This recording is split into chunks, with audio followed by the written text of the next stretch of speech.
Kumusta sa lahat? Ako si Dr. Dra, Ligaya Santos, at ngayon ay susuriin natin ang paksang ang kumpletong gabay sa tabangang mukha. Kumuhang litrato mo 5 taon na ang nakakaraan. Tignan mo ng mabuti, ngayon ay huminto at tumingin sa salamin. Kung naramdaman mong may nagbago sa iyong mukha at hindi mo alam kung ano, sasabihin ko sa iyo, hindi ang iyong balat ang tumanda, kundi ang taba sa ilalim nito ang nawala sa ilang lugar at lumabas sa maling lugar. At ngayon, gagawin ko rito ang pinakakumpletong gabay tungkol sa taba sa mukha na nakaroon sa Filipino. At maunawaan mo kung bakit ang mukha ng ilang tao ay mukhang bata pa rin. Kahit 50 anyos na, habang ang iba ay 30 pa lang. Ano talaga ang nangyayari sa tabang ang iyong mukha kapag masyado kang pumayat ng mabilis? At pag-usapan ko ang tungkol sa mapapapayat na gamot, ang siyensya, kung bakit maganda, ang mukhang ilang tao at kung ano ang kinalaman ng taba dito. At ipapakita ko sa iyo ang 5 pinakamasamang estratehiya na ginagamit at ginagawa ng mga tao upang harapin ang taba sa kanilang mukha. Mga pamamaraang literal na sumisira sa mga mukha. At sa huli, sasabihin ko sa iyo na may ilang magagandang alternatibo na maaari nating gawin. Kaya, kung gusto mong maunawaan pa ang kahalagahan ng taba sa hitsura ng ating balat, kung ano ang maaari mong gawin upang mapabuti o mapalala ang hitsura ng balat na may kinalaman sa taba na ito, anong mapaingat? Ang maaari mong gawin upang hindi ka makamali at pagsisihan sa huli? Manatili sa video na ito at maunawaan mo, ang pangalan ko ay Dra. Ligaya Santos, ako ay isang dermatologist at sa aking channel sa YouTube ay mayroon ng maraming video tungkol sa pangangalaga sa balat at buhok. Kamakailan, gumawa rin ako ng video tungkol sa pabango. Para sa mga miyembro sa aking channel, mayroon akong mas detalyadong video upang malutas ang karamihan sa mga problema sa iyong balat. At mayroon akong platform na tinatawag na Paraan ni Dra. Santos para sa sinumang gustong makaroon na magandang balat sa pamamagdagitan ng paggamit ng tamang produkto at pamamaraan. Doon, gumawa na akong maraming video tungkol sa biostimulators, fillers, botox, megabay dun sa mga ingredients. Lahat ay kumpleto. At bilang isang dermatologist, pinag-aralan ko na ang lahat ng ito mula sa balat hanggang sa lahat ng nasa ilalim ng balat at lahat ng pamamaraan na nakikita natin ngayon na ibinabenta. Halos palaging nangangako na ang isang tao ay babata. At napagod na ako sa pagkakita ng maraming tao na gumagawa ng maling desisyon tungkol sa mapamamaraan o kailangan mamuhay na may mga kahinaan ang masasamang pamamaraan. Dahil wala pang umupo at nagpaliwanag sa kanila kung ano ang dapat nilang malaman tungkol sa kahalagahan ng taba sa mukha at ang pagbabago na nangyayari sa mukha. Kaya, ang video na ito ay maring nakapagligtas ng maraming tao mula sa paggawa ng lokohan sa kanilang mukha. Karamihan sa mga video ay gusto lang magbenta ng isang aesthetic procedure o magbakitan ng aesthetic procedure o magbakitan ng mayayamang tao na gumagawa. Nga pamamaraan. Hindi gaanong interesante na ipakita ang paliwanag na bahagi, ang mas anatomical na bahagi at ang nga paingat na dapat gawin dahil hindi ito gaanong nabebenta. At nang walang pag-unawa kahit ang pangunahing kahalagahan ng taba para sa ating balat, magtatapos ka sa paggawa ng maling desisyon. Kaya samahan mo ako, ipinapangako kong babaguhin ng video na ito ang paraan ng pagtingin mo sa iyong mukha. At kinagarantiya ko na kung mananatili ka hanggang sa huli, mas marami kang malalaman tungkol sa mga aesthetic procedure na may kinalaman sa taba kaysa sa maraming tao na gumagawa nito at natuto lang sa isang weekend course. Ngunit bago ko simulan ang video, ay pause ito at sabihin sa akin na kagawa ka na. Bang anumang pamamaraan na may kinalaman sa tabo sa mukha? Nakaroon ka na ba? Ngan anumang negatibong kahihinatnan mula dito? Iwanan mo sa mga komento. Dahil napaka-interesante para sa ibang tao na malaman na nangyayari ito dahil sa pang-araw-araw na buhay. Marami akong nakikitang pasyente sa aking klinika o sa telekonsultasyon. Sa kasalukuyan, marami akong telekonsultasyon na nagmumula sa YouTube. At palaki kong naririnig ang parohong bakay. Ang makataw na nagsisisi, ngunit hindi pa nila naririnig ang ibang tao na nagsisisi rin. Well, bago pag-usapan ang mga pamamaraan, ang pagkawalang ng taba, kailangan nating gawin ang isang pangunahing pagsusuri upang ipaliwanag ang tungkol sa istruktura na mayroon tayo sa muha. Isipin na ang iyong muha ay isang gusali na may 5 palapag. Sa basement, ang pinakamababang bahagi, mayroon tayong butong muha. Nasa kasong ito ay ang ating balangkas na sumusuporta sa lahat ng nasa itaas. Ngunit pagkatapos ay mayroon pang 4 na bahagi. Sa unang palapa, mayroon tayong malalim na taba.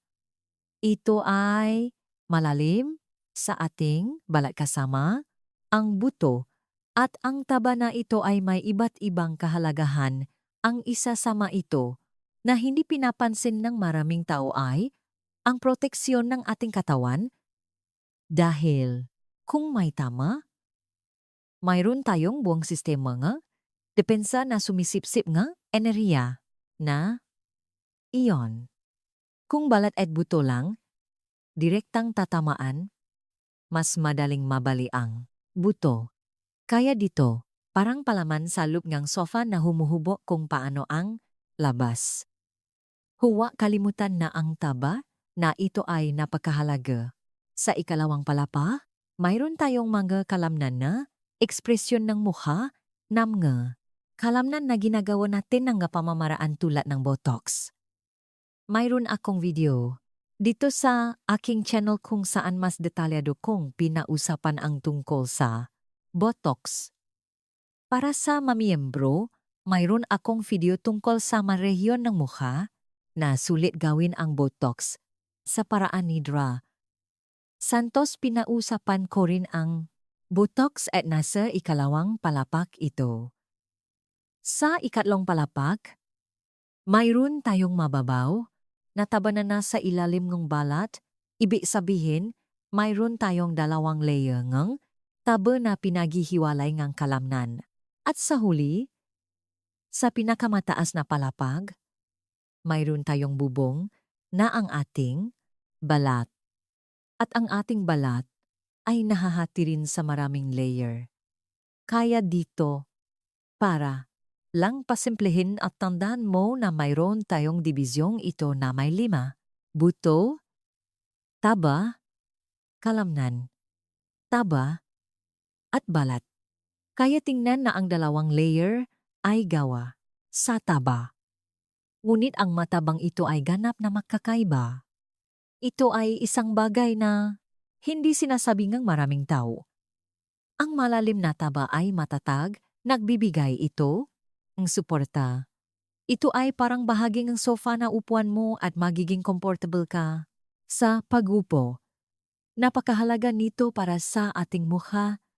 Ang nasa itaas ay parang unan na nakalagay doon. Maari mong pisilin, pupunta at babalik ito, ngunit hindi ito nabibigay ngang mas matibay na istruktura, nabibigay ito ngang panloop na tabadon, kasama ang buto. At may isang mahalagang bagay dahil isipin mo ang isyu ng masofa kung kukuha ka nga bagong sofa.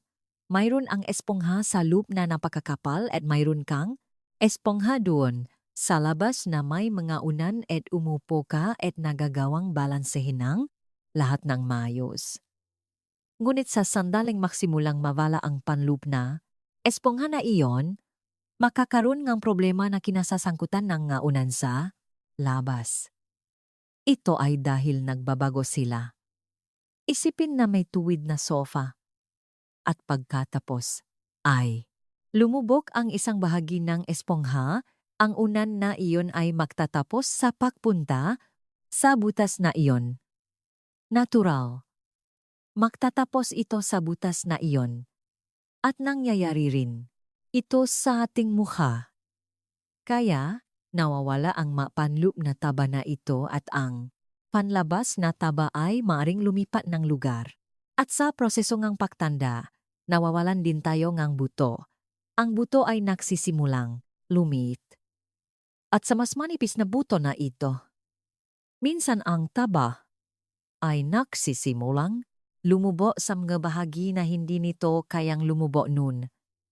Isang napakalinaw na halimbawa na nakita ng maraming tao ay sa rehiyon sa paligid ng mata mayroon tayong buto dun at mayroon tayong iba't ibang fat pads na nagsisilbing proteksyon ng ating mata. At sa buong buhay, lumilit ang buto na ito at tumataas ang fat pads na ito. At ang ilang tao ay kailangan pang magpa-plastic surgery upang galisin iyon. Dahil ang fat pad na iyon ay nagdudulot ng labis na discomfort.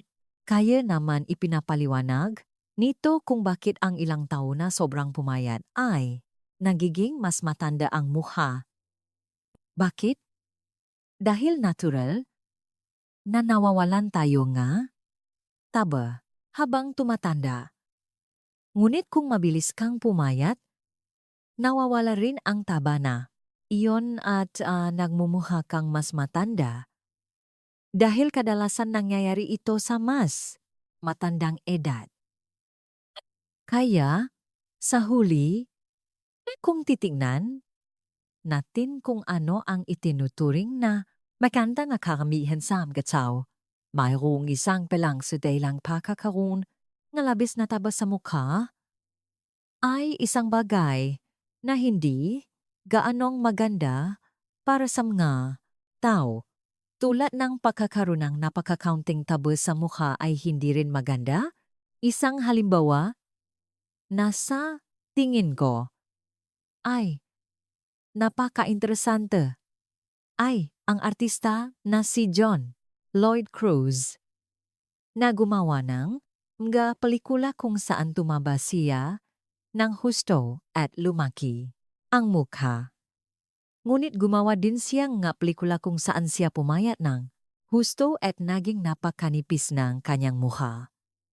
Wala sa dalawa ang itinuturing na mas maganda.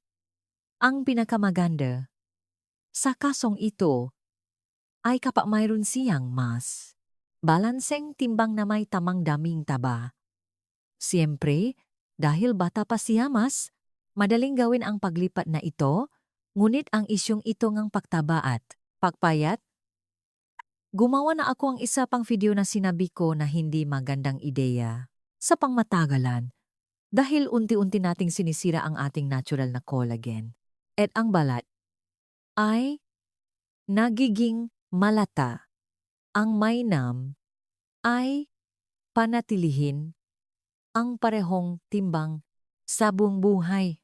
Ang isa pang napaka-interesanteng punto ay ang taba na ito ay hindi isang solong, makakadikit na bagay.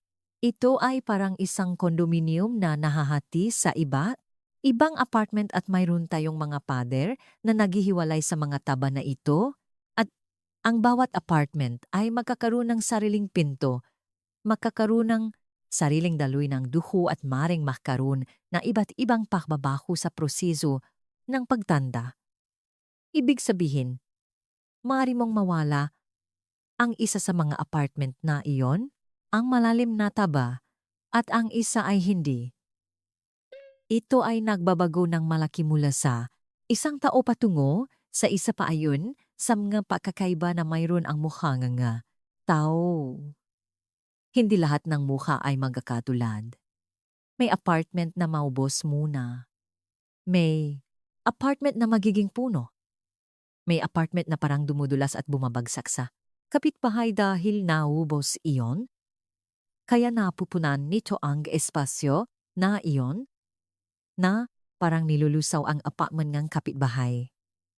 At ang mga apartment na ito ay may dibisyong ito na kung saan ay ang mapader na ito, nasa kasong ito ay mayroon tayong maasepte na manakapirming bahagi ng ating mukha. At minsan ang tabo mula sa isang lugar ay napupunta sa isa pa. Nangyayari rin ito kapag gumawa sila ng mga fillers na may hyaluronic acid na minsan ay lumalabas mula sa isang lugar patungo sa isa pa at gaya ang sinabi ko kanina, ang taba na ito ay may maraming kahalagahan para sa ating mukha. Palagi nating iniisip ito bilang isang aesthetic na issue, ngunit sa katotohanan, nandun ito dahil mayroon itong biological na layunin. Ang una, sinabi ko kanina, ay mekanikal na proteksyon. At ito ay mekanikal na proteksyon na parang natural na airbag na mayroon tayo doon. Napoprotekta sa buto, makpoprotekta sa ligaments, nerves, arteries. Ang makakandula na mayroon tayo tulad ng parotit dito sa mukha. Ito ay parang bubble wrap na nasa paligid ng lahat at nagpapanatiling proteksyon, isang proteksyon na epektibo rin laban sa lamig.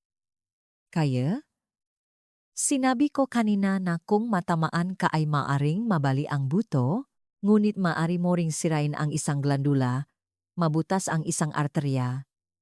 Ang isang tao ay maaring makaroon ng napakalaking panganib ng kamatayan kung alisin ang lahat ng tabo sa mukha. Ang isa pang bagay na nakakalimutan ng maraming tao ay ang mataba na ito ay mahalaga para sa paggalaw ng kalamnan dahil ang kalamnan ay gumagawa ng puwersa. Ngunit ito ay nasa ibabaw ng taba na nagpapadali sa paggalaw na ito. Kaya, habang mas nagiging manipis ang iyong mukha, maari kang maging mas mahina ang paggalaw at makaapekto pa sa ekspresyon ng iyong mukha. Kung pagsasamahin, ito sa pamamaraan tulad ng botox, maari kang magtapos na ang iyong mukha ay halos hindi gumagalaw. Ang isa pang kagiliw-giliw na bagay ay ang taba ay may biological na signal. Nakikipaugnayan ito sa iba pang mga tissue. Alam natin na ang visceral fat, na ang taba sa tiyan, na ang taba ng obesity, ay may negatibong papel, lalo na sa labis. At alam natin na nagiging sanhi itong sakit, na ang obesity, na may iba't ibang kahihinatnan, ngunit hindi lahat ng nakmumula sa taba ay masama. Dito sa mukha, mayroong isang papel na tumutulong kahit sa pagbabagong balat. At mayroon ding isyu ngang panlipunang signal. Ang ating uta ay may ugalingang milyon-milyong taon ng ebolusyon upang tingnan ang mukha ng isang tao at makakuha ng maraming interpretation. Hindi ito isang bagay na inisip natin, ito ay automatiko na. Kaya, kapag tiningnan mo ang mukhang isang tao, ang taba na ito ay tumutulong upang idirekta at maunawaan ang iba't ibang signal. Ito ay isang medyo mas komplikadong paksa. Sa isang pagkakataon, gagawa ako nga isang video tungkol sa mga konsepto na mayroon tayo tungkol sa kagandahan, pagkababae, pagkalalaki, dahil mayroon itong kaunayan sa taba sa mukha na ito. Kaya naman sa ngayon, ginagawa ang pamamaraan na ito sa makasonganga. Taong trans, Ngayon, may isang mahalagang detalye dahil maraming tao ang kadalasang nasasabi na gumigising sila sa umaga na ang mukha ay napakataba, ngunit ito ay nagiging sanhingang kalituhan sa pamamaga. Ang pamamaga ay ibang proseso na hindi kinakailangang may kinalaman sa taba, ngunit maring lumala kung ang isang tao ay may counting taba doon na kinasasangkutan ng tinatawag nating edema na kadalasang may likido doon. Mayroon tayong lymphatic circulation, mayroon tayong liquid retention kasama ang sodium na ang asin pati na rin ang alak na nagiging sanhi ng pamamagang mukha. Hormonal alterations, ang paraan ng pagdulog ng isang tao ay maring maging sanhi ng paggising sa umaga na ang mukha ay medyo namamaga. Kaya mayroong maraming issue na hindi kinakailangang kinasasangkutan ng taba, ngunit ginagawang medyo mas puno ang mukha. At bakit? Mahalaga ito dahil kung ang isang tao ay namamaga ang mukha dahil sa isa sa mga sanhi na ito at nagsimulang alisin ang taba, hindi lang ito hindi makakatulong, ngunit ang taba mismo ay maaring makilaho sa kontrol na ito. Kaya maari mong alisin ang taba na ito at lalong lumala ang pamamaga ng mukha, depende sa uri ng pamamaraan na gagawin mo. Dahil may mga pamamaraan na gumagamit ng init upang sirain ang taba ng mukha. Well, ngayong naintindihan mo na kung ano ang taba na ito at kung paano ito naoorganisa at ang kahalagahan nito, pag-usapan natin kung paano ito nahahati sa mukha sa kabuuan bawat rehiyon. At dito magiging mas nakakagulat ang video dahil masisimula kang makakita nga bagay sa salamin na hindi mo pa nakikita dati.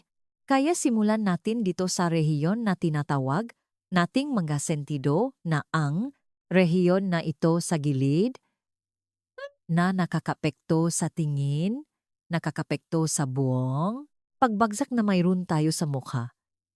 Sa paglipas ng panahon at ang taba ay mahalaga dahil dito wala tayong matinding kalamnan. Ito ang paglubo na mayroon tayo dito sa magili ng mukha. Isipin na ang iyong mukha ay parang balangkas ng isang larawan. Isipin na ang iyong mukha ay parang isang larawan. At ang mga sentido ay ang balangkas na nakapaligid doon. At napakahalaga nito para sa hitsurang larawan.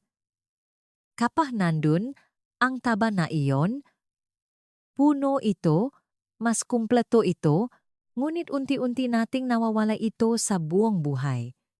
At kapag ito ay nawala, isipin na ang larawan na iyon ay walang proteksyon sa paligid at maring makaroon ng kabali. Maring makaroon ng kabitak at magsisimulang bumaksak ang lahat ng pintura na nandun sa larawan. Kaya ang balangkas ay tumutulong na hawakan ang pintura sa larawan. Nakaroon akong isang video na ginawa ko dito. Sa channel na pinausapan ang tungkol sa 5 rehiyon ng mukha na pinakamadalas nating napapansin ang mga senyales ang pagtanda at kung saan mayroong makapamamara na maring havin. At ang rehiyon na sentido ay isa sa hindi alam ng maraming tao. Dito, mayroong iba't ibang pamamaraan na maaring gawin at marami ang may kinalaman sa pakiramdam ng pagod na tingin na iniisip ng mga tao na lahat ay may kinalaman sa dark circles, ngunit may iba pang bakay bukod sa dark circles na nakakapekturan. At sa pagbanggit ng dark circles, pag-usapan natin ang rehiyon ng mata. Marahil ay sa mga pinakakumplikadong reyong na daming nataba na mayroon tayo dito. Dito mayroon tayong taba na sa Ingles ay tinatawag na SUF. Na ilalagay ko ang isang larawan dito upang pasimplehin na nasa ilalim ng kalamnan na tumutulong sa pagbukas at pagsara ng ating mga mata. At ito ay isang napakahalagang taba dahil ang pagprotekta sa mata ay napakahalaga. Hindi ba? Hanggat matata ang taba na ito, magaling, kaya nitong hawakan ang kalamnan ng mata, maganda ang istruktura nito, ngunit ang ilang tao ay ipinanganak na may kaunting taba at ang ibang tao ay mas madaling mawala ito. Ito man ay dahil sa pagbabangang timbang o kahit na sa pinsalang dulot ng araw. Ang araw ay hindi lamang nagdudulot na pinsala sa balat. Sinabi ko ito halos sa bawat video at inisip ta na pagmamalabis ito dahil hindi nila pinapansin na mayroon tayong patunay. Nakikita natin ang pinsala na dulot ng radiation ng araw sa malalim na tabaduan. Ang araw ay nagdudulot ng pinsala kahit sa buto. Kung kukunin natin ang butong tao doon sa loop, makikita natin ang mga lugar na napinsala na araw. Ang pinsala sa rehiyon ng dark circles ay magpapamanipis sa bahaging ang taba na nandun at magbibigay, ito ngas malalim, mas lumubo na, hitsura sa dark circles, na mayroong iba't ibang pamamara na maring havin, ngunit kailangan mong maging maingat. Tandaan na sinabi ko kanina na minsan, ang isang apartment ay lumulusot sa isa, ang ilalagay mo doon ay maring lumusot sa kapitbahay at pagkatapos ay hindi ito magiging maganda. Kaya't palagi kong sinasabi na ang dark circles ay hindi lamang mansa, hindi lamang kulay ng pigment ng melanin. Ang dark circles ay may iba't ibang sanhi, may iba't ibang dahilan kung bakit ang isang tao ay may dark circles na medyo mas maitim o may pagod na tingin. Maari tayong makakaroon ng pakbaksak. Ang taba na sentido dito. Maari tayong makakaroon ng pakpabanapanloop na taba na nandun. Maari tayong makakaroon na paktas na daluyan ng dugo na mas lila na nandun. Maari tayong magkaroon ng pagbabago sa balat. Ang balat ay nagsisimulang making mas kulubotin. Maari tayong makaroon ng balat na nagsisimulang makaroon ng mansa at maring makaroon ng lahat ng sabay-sabay. Dun ay medyo mas komplikado na malaman kung ano ang gagawin. Ngunit palaging may magagawa at kung may pagdududa, maaari kang gumamit ng makeup na nakakatulong upang itago ito. Ngunit kajiliw-jiliw na, halos palagi kapag dumating ang isang pasyente at sinabi sa akin na may pagbabago sa dark circles, karaniwang iniisip ng matao na malulutas ito ng isang produktong balat. At maraming tao ngayon ang nangangakong iba't ibang milagrosong epekto sa nga produkto sa dark circle sa balat, ngunit sa huli, ang problema ay nasa loob. Ngunit ngayon pek-usapan natin ang bituin ng palabas. Isa sa mga pinakamahalagang puntong pagkakaroon kantaba sa ating mukha na ang rehiyon ng malar na tinatawag nating pisngi. Sa tingin ko, ito ay isa sa mga rehiyon na pinakamahusay na nagpapahiwatig kung ang isang tao ay may mas bata o medyo mas matandang mukha. Dahil sa proseso ngang pagtanda, napakakaraniwan na mawalan tayo na taba na ito sa pisngi. At dito nakatira ang iba't ibang compartment. Marami sa mga apartment na binanggit ko kanina. At habang naubos ang isa, naubos ang isa pa. Bumabagsak, nakakaapekto sa balat, collagen, nawawalan din tayong buto, doon.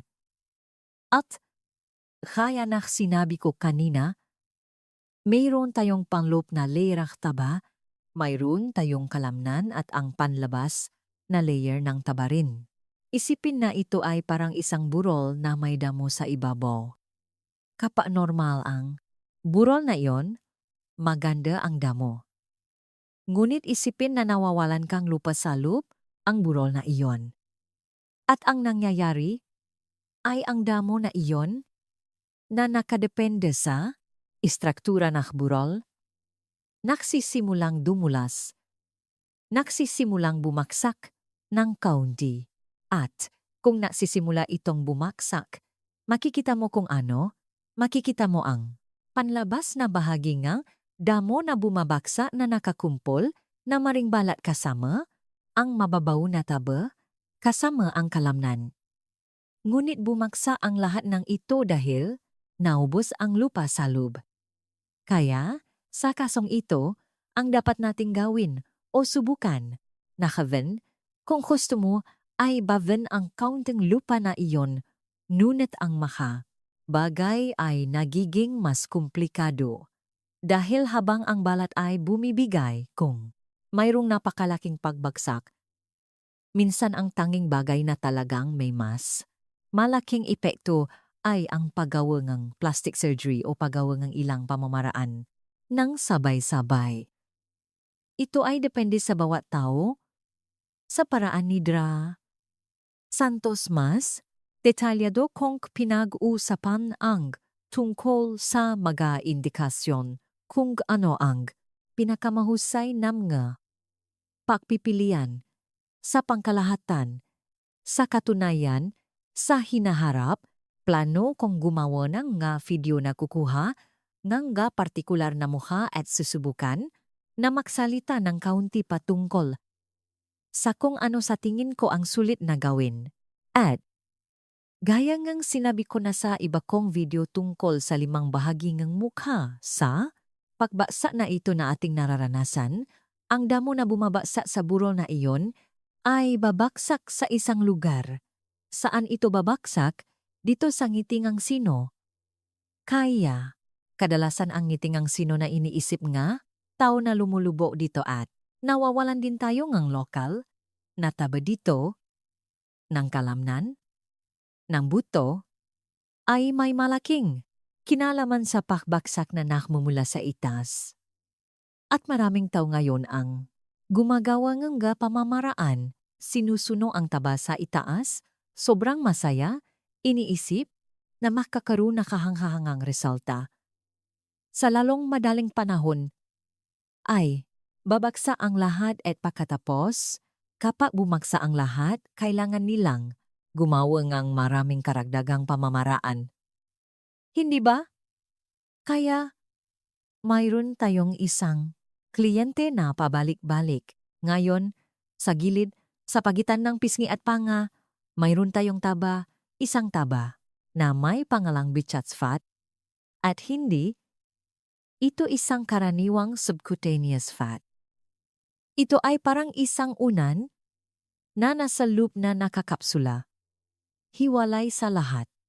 Na nasa pagitan ng makalamnan na gumagawa ng pangyuya. Isipin ito na parang insole ng sapatos. Gumagamit kayo ni sapatos dong.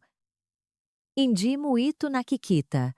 And gunit mayroong itong mahalagang papel sa pagsipsip ng impek ng bawat hakbang na ginagawa mo sa sahig. Kapag ngumungiya ka o kapag sumususo ang isang sanggol, kapag ginagawa natin ang puwersa doon sa bibig, pinapadaling ang taba na ito ang paggalaw ng nga kalamnan ng hindi na babanggaan. Nagiging mas pare-pareho ang paggalaw, nagiging mas kaaya-aya, mas madaling gawin. At dito dumarating ang isang punto na nakakagulat sa maraming tao dahil ito ang uri ng taba na hindi gaanong tumutugon sa pagdadieta, pagpapayat tulad na mayroon tayo sa ibang bahagi ng katawan kung saan ang magataba ay medyo mas matigas o kahit na ang ating katawan ay hindi nakikita ang maito bilang isang paraan ngang pag-imba ng enerhiya. Mayroon silang function. At sa ngayon, mayroong iba't ibang bahagi ng katawan kung saan mayroon tayong nga taba na ito at ang mga tao ay inaalis ang maito para sa aesthetic na layunin at nakakalimutan ang function na itong protection. Ito ay tulad ng nga tao na naalis ng kanilang tadyang upang maging mas manipis ang tiyan. Pagkatapos ay magkaroon ng aksidente sa trapiko o anumang pinsala doon na mamatay at hindi alam kung bakit. May mga bagay na delikado gawin. Lahat ay nasa hustong gulang, magpasya kung ano ang gusto nilang gawin. At ang tabang bicat na ito ay isang taba na hindi gaanong tumutugon sa pababangang timbang. Ang taba na nagiging saningang double chin ay kaniturin at mayroong pamamaraan tulad ng bichectomy. Ngunit kalma lang, pag-usapan ko ito mamaya. Pagkatapos, bumaba sa ibabang bahagi ng mukha, nariting natin ang rehiyon ng panga at gagawa ako ng isang video tungkol sa mga bahagi ng mukha. Ang panga ay isang napaka-interesanting bahagi at mayroon tayong taba na may pangalan sa Ingles na tinatawa na jaw na J o WL. Ito ay isang eleganteng pangalan. Mayroon tayong mga compartment na ito ng jowl na nasa pagitan ng likod at harap ng panga. At ito ay isa sa mga pangunahing lugar kung saan nagsisimula nating makita ang prosesong itong pagtanda dahil nagsisimula itong lumabas ang hugis ng buldo na ito sa rehiyon ng pisngi.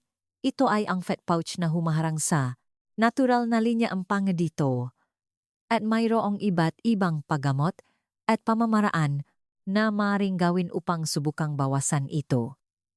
At kagiliw-giliw na hindi palaging nangangahulugan na may taba na lumabas doon, hindi ba? Dahil lumabas ito sa paglipas ng panahon o na ito ay lumaki. Ngunit sa proseso ng pagtanda, nawawalan tayo ng mga ligaments, nawawalan tayo ng buto, maaring humina ang kalamnan, maaari tayong makaroon na iba't ibang pakbabaho na nakpapalabas nito ng hihit. Pabukod sa pagbabago na mayroon tayo sa balat. At pagkatapos ay lumalabas ang nakikitang hitsura at nabibigay ng visual na hitsura.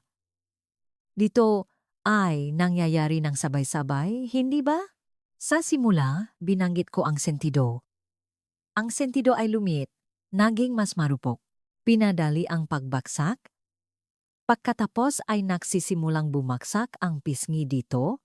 Pagkatapos ay bumaksa ang pisngi. Pagkatapos ay nagsisimulang lumit. Dito sa gilid, lumiliit ang mukha. Kaya lahat ng ito ay isang proseso na nangyayari ng sabay-sabay at nag-iba-iba ng malaki sa bawat tao. Ang mataong mas nabibilat sa araw at may mas maputing balat, ibig sabihin mas madaling makapasok ang ultraviolet radiation dahil ang melanin na ang kulaing balat ay isang sunscreen ay mas magdurusa rito. Isipin mo lang ang sikat na aktor at actress na itim mula sa Amerika na may mas maraming pigment sa balat, mas maraming melanin. Mas maliit ang pagbaksak ng kanilang mukha kumpara sa isang taong albino na may napakaputing balat na nakakaranas ng maraming araw dahil ang araw na iyon. Gaya ng sinabi ko, ay makakaapekto sa taba, sa buto, magpapamanipis sa lahat, magdudulot ng pinsala sa balat, at pagkatapos ay makakaroon ng mas matinding pagbagsak, maliban kung naingat ang tao, nagprotekta, gumamit nyige sunscreen. Sa gayon, sa mga hanggal na teorya nyige, pagsasapwatan sa internet, maraming tao ang hindi gumagamit nito. At kung mas maputi ang tao at mas nasusunok siya sa araw, mas masama ang prosesong ito sa paglipas ng panahon. Hanapin mo lang ang isang taong may napakaputing balat na higit sa 70, 80 taong gulang at makikita mo na marami nang bumaksak. At na-rating natin ang sikat na double chin na sinabi ko ay isa pang lugar na medyo matigas. Ngunit kailangan nating tandaan na sa rehiyon ng double chin, hindi lang taba ang mayroon tayo doon, mayroong isang set ng makadahilanan, mayroong taba na may magandang pangalan dun na ang submental fat. Ang mentum ay ang magandang paraan ng pagsasabi na ito ay ang baba. Mayroon ding proseso ngang pagalantan ng kalamnan na mayroon tayo dito. Salig na tinatawag na platisma, muscle. Mayroon ding kalidad ng balat. Kung ang balat ay humihina at lumilita, ito ay bumabagsak at gayon din ang lahat ng istruktura sa paligid ng panga. Kaya, may magatao na minsan upang mapabuti ang rehiyon na iyon ay kailangang gumawa na maraming bagay. Hindi palaging sapat ang paggawa ang lipo sa double chin upang ganap na malutas ito. At ang baba dito ay napakahalaga rin. Gusto ko ring gumawa ng video tungkol sa baba lamang. Kung mayroon kang mas maikli, mas manipis na baba, mapapadali nito ang pakbaksa ng balat na iyon. Tulad ng kung mayroon kang mas makapal na baba o may mataw na gumagawa ng magpamamaraan dito sa baba, nakakatulong itong hilahin ang balat ng kaunti at nagiging mas hindi kapansin-pansin. Kaya, kung mayroon kang napakanipis na baba at mas maraming double chin, medyo mas sensitibo ito sa paggamot. Ngunit mayroong iba't ibang pamamaraan na maring gawin. At kung ikaw ay napakaswer, ipinanganak na may napakatibay na buto at mas mahabang baba, marahil ay magiging mas madali itong problema na lutazing. At kapag sinasabi kong problema, mas aesthetic na issue.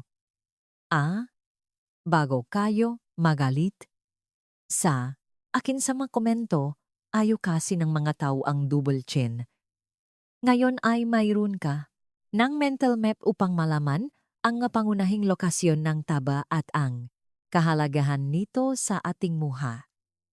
Ngunit ngayon, pag-usapan natin kung paano nangyayari ang pangkalahatang proseso sa mukha. Sa loob ng dekada, ang simpleng teorya ay ang bagay ay bumaksak dahil sa gravity sa paglipas ni panahon. Hinila ng gravity ang lahat pababa, kaya hihilahin din nito ang balat. At lahat ay babaksak dahil dito. Ngunit sa paglipas ng panahon, ipinakita ngang agam na ang lahat na ito ay mas komplikado lalo na dahil nakikita natin na may pagkakaiba sa proseso ngang pagtanda ngang mukha ngang iba't ibang tao. Ang mukha ay hindi lang bumabaksak, nagsisimula itong mawalan ng laman at nawawalan ng mga istruktura dun kasabaying pagtaas ng iba.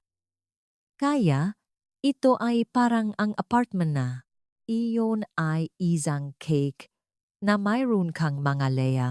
Inalis mo ang gitnang leya. Lahat, ang iyon ay bumabaksak at pagkatapos ay bumagsak ito. Kaya ang gusali na iyon, masasabi nating parang isang cake na kinuha mo ang cake na iyon na may mga layer at sabihin nating putulin mo ang kalahati ng gitnang layer, ngunit hindi ang buong layer. Kapag pinutol mo ang kalahating gitna, babaksak ito ang nangyayari sa ating mukha. At doon dumarating ang malaking tanong. Paano naman ang proseso ng pagpayat? Ang pakawala ba ngang taba sa mukha ay maganda o masama? Depende. Depende kung paano ang iyong mukha. Kung paano ang mga buto, ligaments, muscles na nandun. Kung mas manipis ang buto at mayroong ibang dibisyon sa pagitan ng mga muha? Na, gagawa akong video tungkol dito, mas masama ito, kaya kung ang isang tao ay may napakatibay na buto, ang pakawalan ng taba na iyon ay makakaroon ng mas kaunting epekto dahil mayroon na itong karagdagang istruktura. Kaya, may tao na papayat at ang kanilang mukha ay magiging mas maganda sa populana pananalita. At may iba naman na papayat at ang kanilang mukha ay magiging mas pangit din Sa popular na pananalita, magiging mas malata, at narating na natin ang mga sikat na gamot na pampapayat o sempik munyaro at ang iba pa.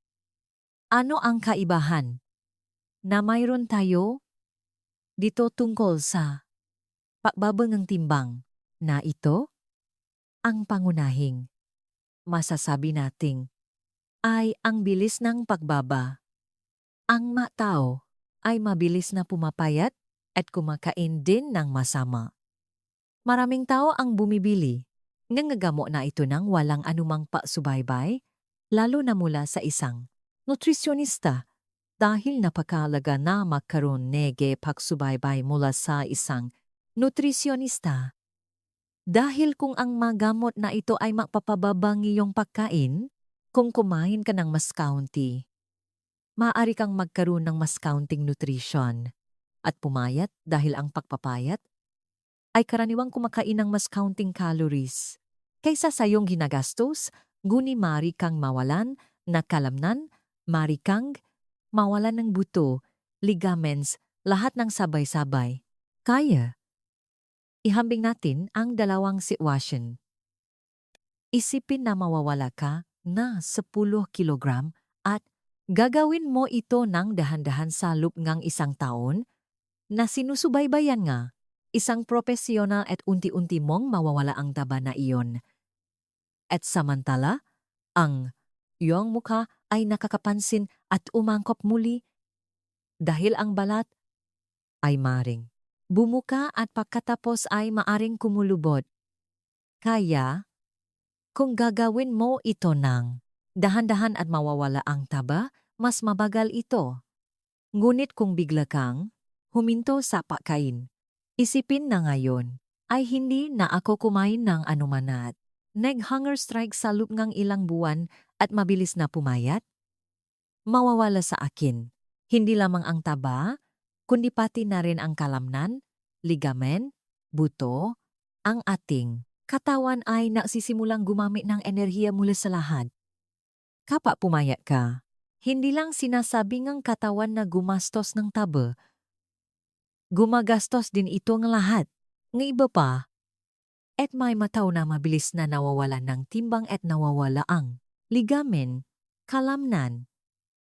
Pagkatapos ay mahirap na ganap na mabawi at depende kung paano na ang balat na iyon maaring maging malata. Kaya ang pinakamahusay na paraan upang maiwasan ang pagkawalan na ito na makakapansin ng labis na pagkalanta ay gawin ito sa pamamagitan nega pagsubaybay ng isang profesional kasama ang isang nutrisyonista. Ang aking asawa ay isang nutrisyonista.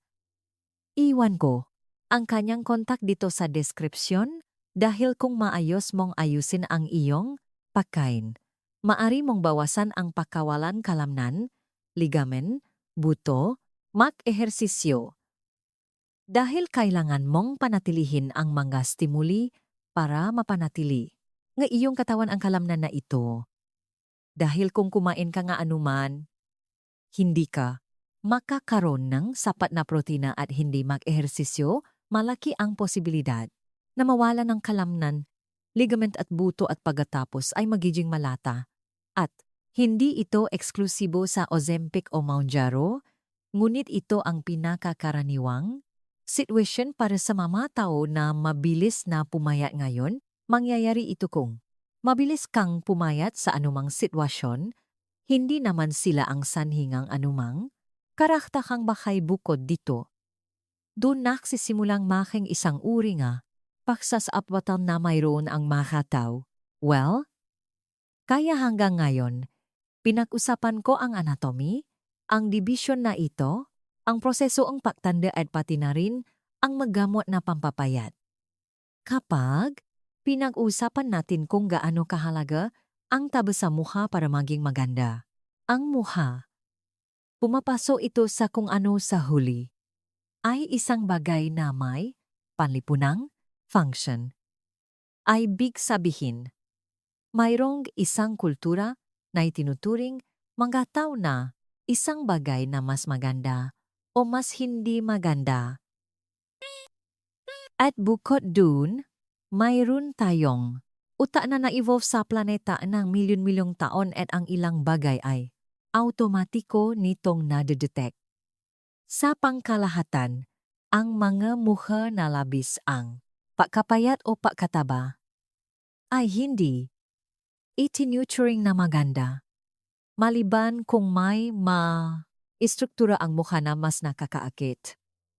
Kaya, makikita mo na ang mga taong may maanggulong ang buto at kalamnan na mas nakakaakit ay kadalasang itinuturing na mas maganda, ngunit ang pagkakaroon ng counting taba sa mukha ay naunay sa kabataan.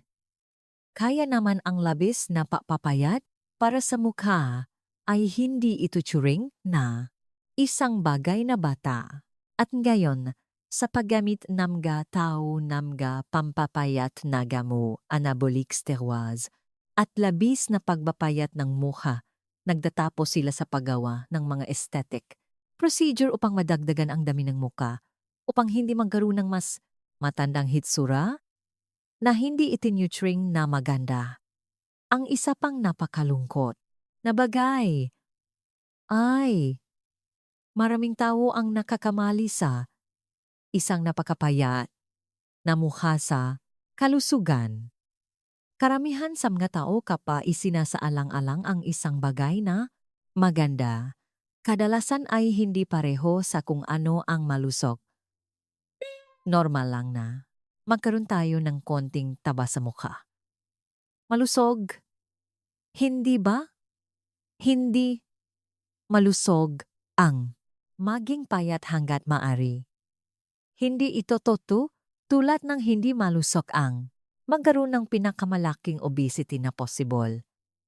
Ang malusog ay isang balanse na sa ngayon sa social media at sa kulturang ito ngang matinding pakpayat nakakamali na ang magataw sa dalawa. At maraming tao ang nangangaral na maging mas payat at sinasabing magiging mas malusog. At hindi naman ganon. Mayroong isang timbang na dapat mayroon ang matao. Ang higit pa rito ay masama, ngunit ang mas mababa rin ay masama. At gaya ngang sinabi ko kanina, mayroon tayong iba't ibang uri ng mukha. Hindi ko na ito pahahabain sa video na ito, ngunit sasabihin ko lang ng mabilis. Dahil nabanggit ko ito kanina.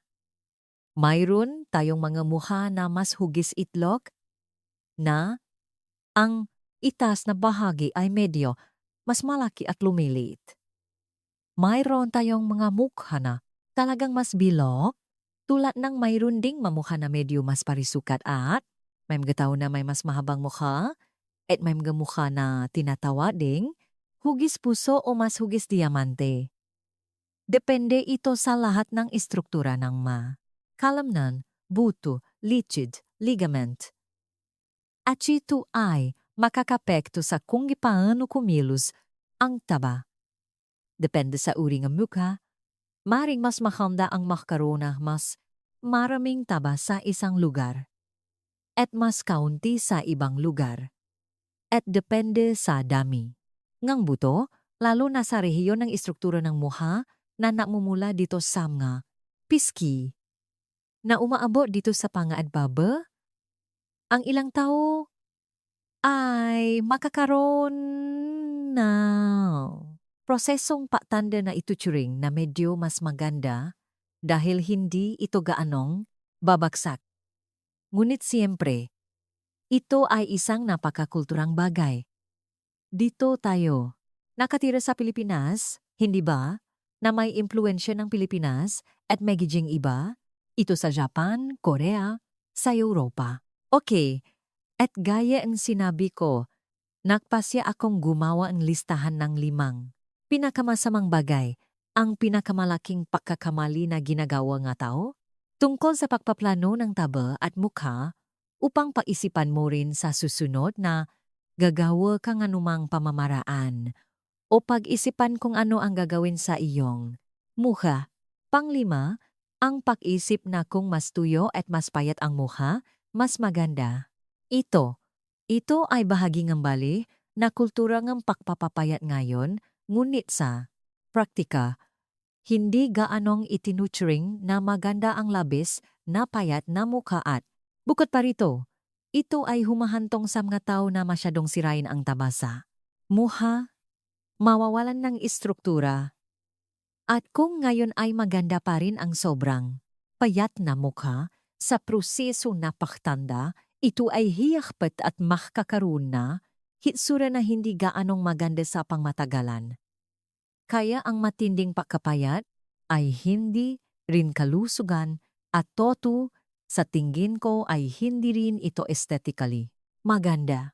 Pang-apat, ang paggawa ng maraming pamamaraan laban sa taba sa double chin nang hindi naiintindihan ang buong istruktura. Nakita ko na ang maraming pasyente na nakpalipongang double chin at hindi nakakita ng anumang pagkakaiba dahil binalewala nila ang buong istruktura sa ilalim ng mukha.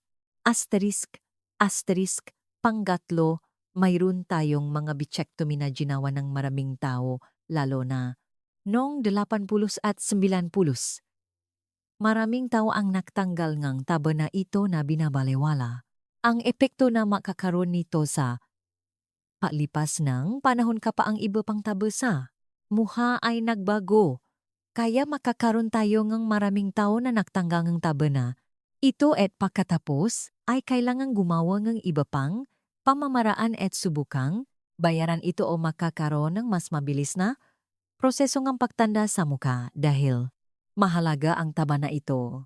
Pangalawa at isa sa mga pinakakaraniwan ay ang paggamit ng labis na filler sa mga lugar na may taba. Hindi ka naglalagay na filler. Ang filler ay isang semento na nasa balat. Pagkatapos ay maaari itong lumipat sa NG lugar. Maaari itong mamaga. May mga tao na paulit-ulit na naglalagay ng filler. May mga tao akong kilala na parang taon-taon ay lalong namamaga ang kanilang mukha. Kaya ang paglalagay mas marami ay hindi palaging nangangahulugang mas magandang resulta. Tayong dermatologist, medical na dermatologist, ay sinusubukan na gamutin ito na may ideya na maging mas malumanay, mas natural. Hindi lahat, siyempre, ngunit marami akong kasamahan na nagtatrabaho sa linyang itong paggawa ng mas natural na pamamaraan. Maghanap ng isang dermatologist o plastic surgeon na may kaalaman tungkol dito at huwag basta-basta magpuno ng filler dahil baka maging masama ang resulta. Una sa lahat, isa sa mga pinakakaraniwan ay ang isang tao ay may isang bagay na hindi niya gusto sa kanyang mukha. Pagod na tingin. Isang bagay na bumaksa doon at ang tao ay pumupunta at gustong gamutin ang eksaktong punto na iyon at hindi. Alam ang istruktura ng mukha na ito. At minsan, ang nagbebenta ng pamamaraan ay ayaw ng ma-stress at sinasabi, gawin natin ito. Sa tingin ko, isa sa nga pinakakaraniwang halimbawa ay sa rehiyon ng dark circles. Ang rehiyon ng dark circles ay maring magdulot ng problema dahil sa maraming iba't ibang bagay. Ngunit kung ang isang tao ay gusto lang magbenta ng filler para sa dark circles, magaling gagawin lang natin ang filler para sa dark circles at pagkatapos ay hindi lang ito hindi bumubuti, kundi lalo pang lumalala ang sitwasyon at pagkatapos ang pagbaliktad ng filler sa dark circles ay maring maging napakahirap. Ganito rin ang nakikita natin sa rehiyon ng panga dito sa gilid. Kaya kailangan mong isipin ang kabuuan, unawain kung paano ang iyong mukha, kung paano ito dati at kung paano ito nag-evolve sa paglipas ngang panahon. Kaya nga, sinasabi kong kumuha ka nga lumang larawan mo, tingnan ang nga kasalukuyang larawan at kailangan mong makita kung ano ang nakbago, kung nakakaabala ito, hindi ba? Kung hindi, nakakaabala, balewala, at pagkatapos, ay planuhin nang maingat kung ano ang gagawin mo.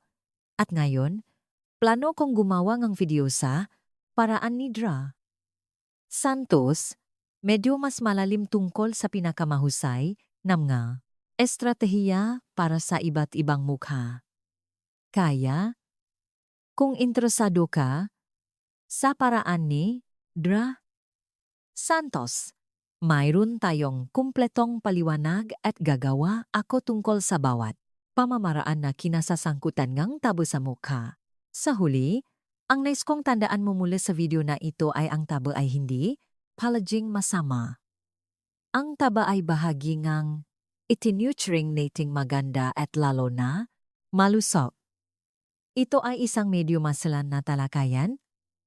Alam kong napaka-subjective nito, ngunit ang payo ko, lalo na sa iyo, ay huwag basta-basta magtanggal ngeng taba o magpababangang timbang ng walang pakundangan dahil sa pangmatagalan ay maring makakaroon ng iba't ibang problema.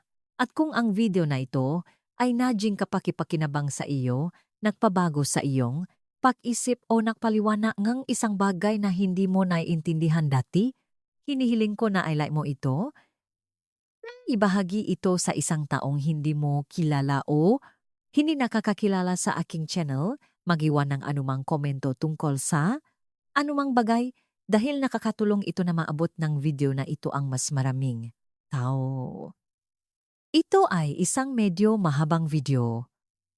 Alam kong hindi lahat ay makakaroon nga.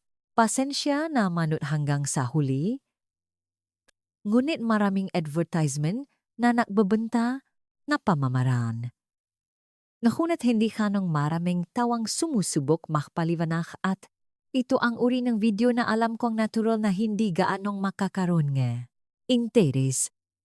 Kaya kung maaari, kang mag-like, magkomento at magbahagi, malaking tulong ito. At mayroon ka bang nalalaman tungkol sa tabang muha? Pinag-aralan mo na ba ang tungkol dito? May alam ka ba tungkol dito? Iwanan mo sa mga komento. Ilalagay ko dito ang video na ginawa ko tungkol sa 5 bahagi ng mukha na pinakamadalas nating nahihirapan sa proseso ng pagtanda at pati na rin ang isang video na ginawa ko na pagsusuri sa mga pangunahing aesthetic procedure na mayroon tayo. Ngayon, para sa ngayon, iyon lang at paalam.